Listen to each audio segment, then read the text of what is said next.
What's going on, everybody? Pete and Larry here with Solutions, here with Pompi. And this week on our PM Talker, we're going to be talking about winterizing your rental properties. So as we get into the winter months, we need to start preparing for the cold weather. A lot of us love San Antonio because of the mild winters and the little to no snow. Well, we all know that was not the case this past February when we had to close to 6 inches of snow in some areas. There were many people without water, electricity, or even heat. Vendors were not able to make it out to properties to get things fixed until the roads were clear and safe. And in fact, we had some vendors that couldn't get out there for a few days, right? It was pretty.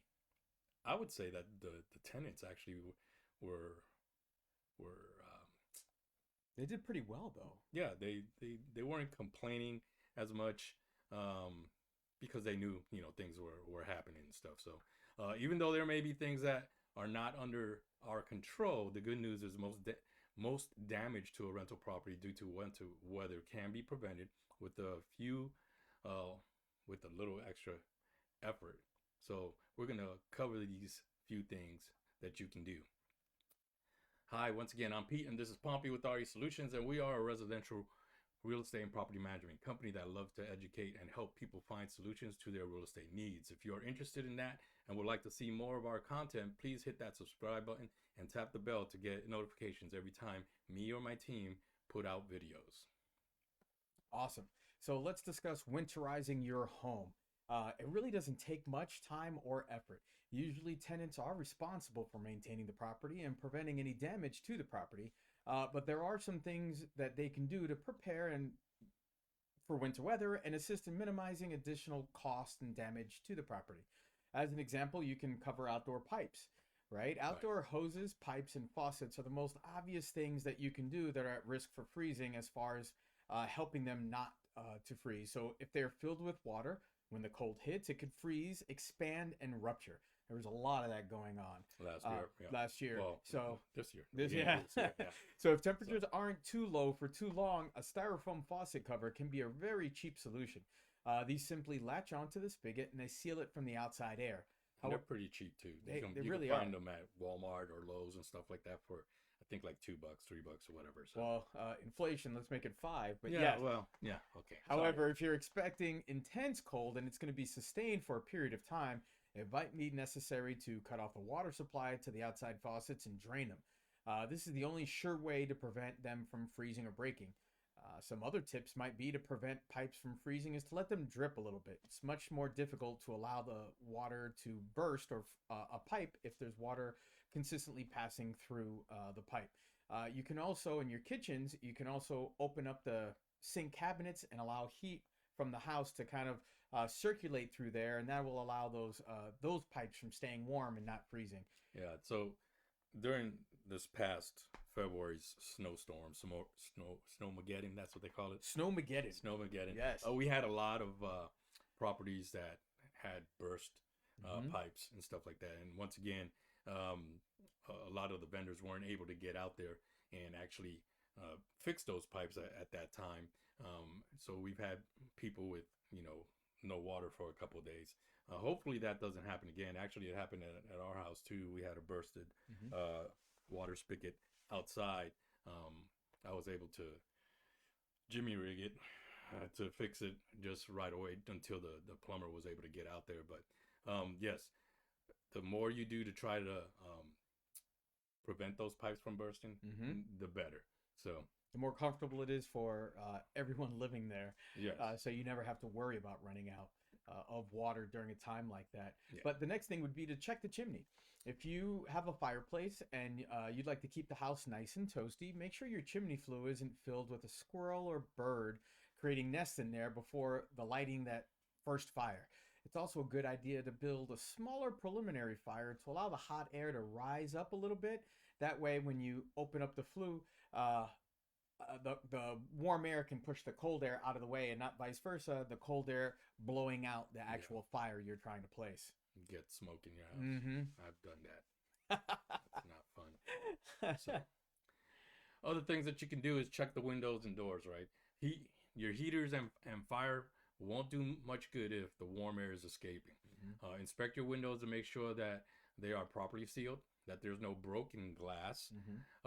It's also important to check the weather stripping around your door frame to see if it's worn or damaged. Not only does this keep the cold air out, but it also ensures little critters don't invite themselves in when it's cold outside, because we know that a lot of insects or little animals will try to get into a property if it starts getting too cold outside, because they're looking for the heat as well, right?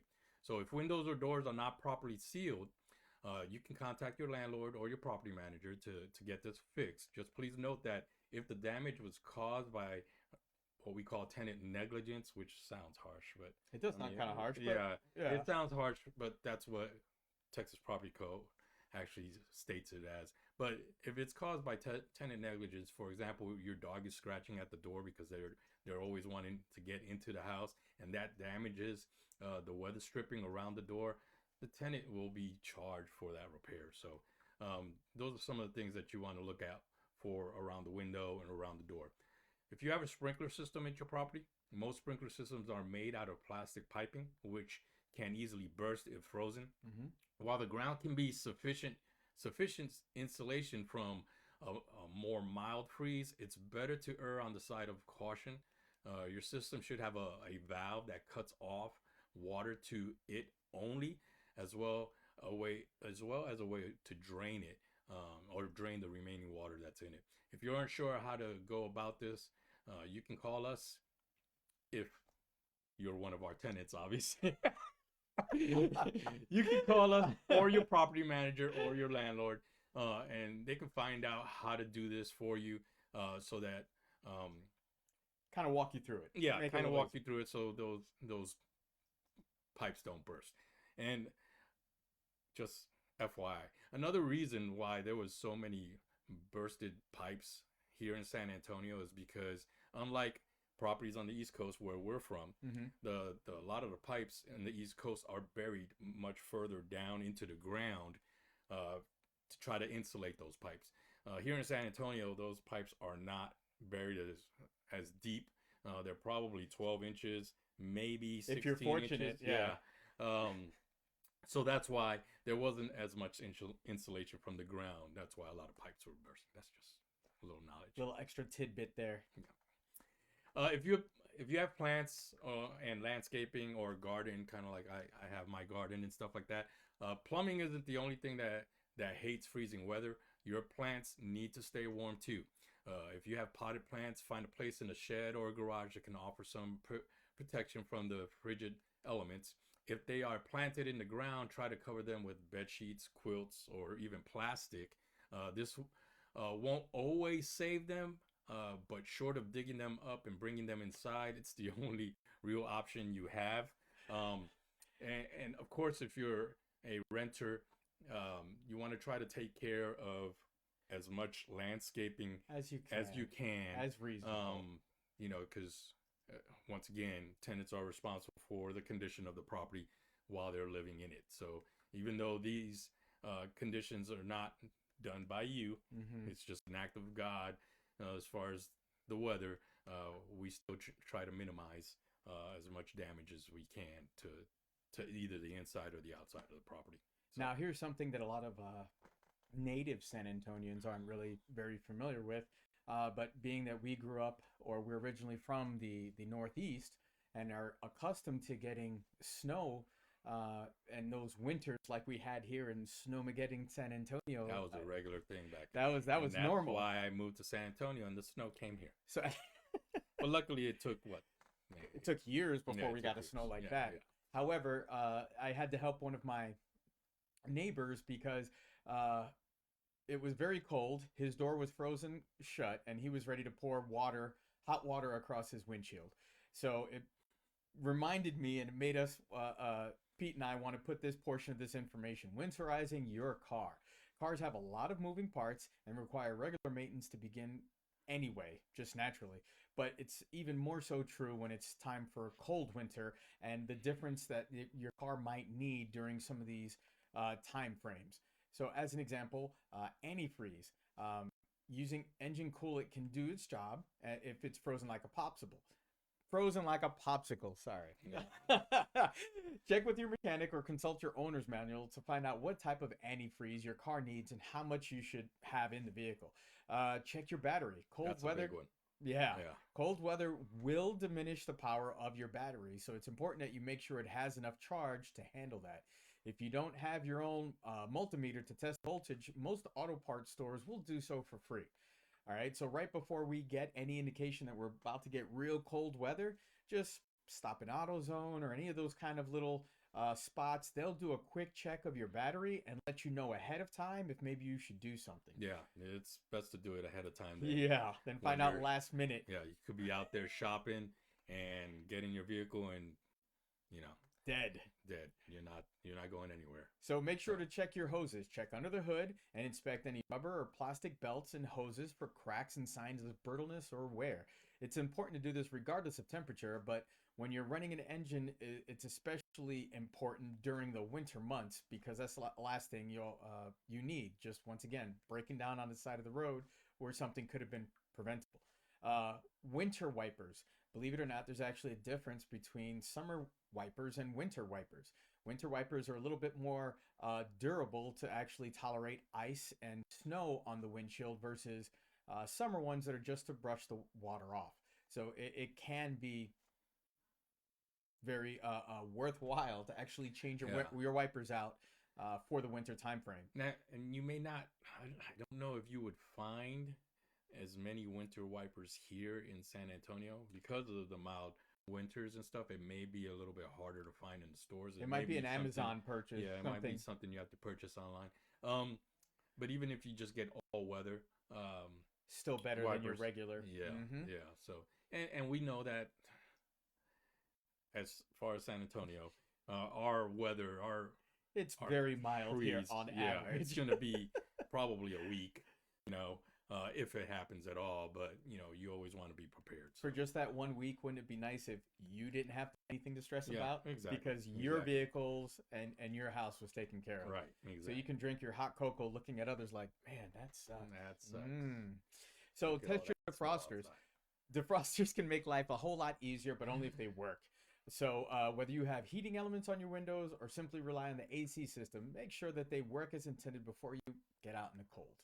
Yeah, I think that's the worst part of driving when you can't really see because it starts fogging up or whatever. And you didn't clean off the sheet of ice because you didn't warm the car up. And that brings up another point.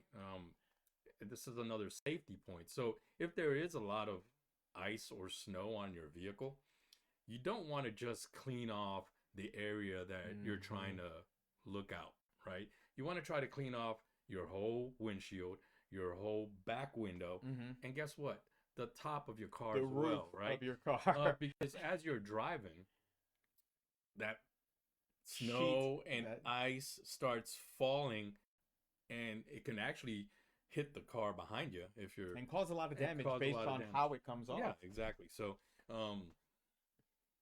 little tidbit for the San Antonians that are not used to the actual snow, because driving in winter conditions like that. Yeah, because back in the Northeast, obviously, you used to have to go out like 45 to 30 minutes earlier to go clean out your car to make sure all the snow was off, or just before you even moved it, or make sure you shovel the snow so that you could even get out.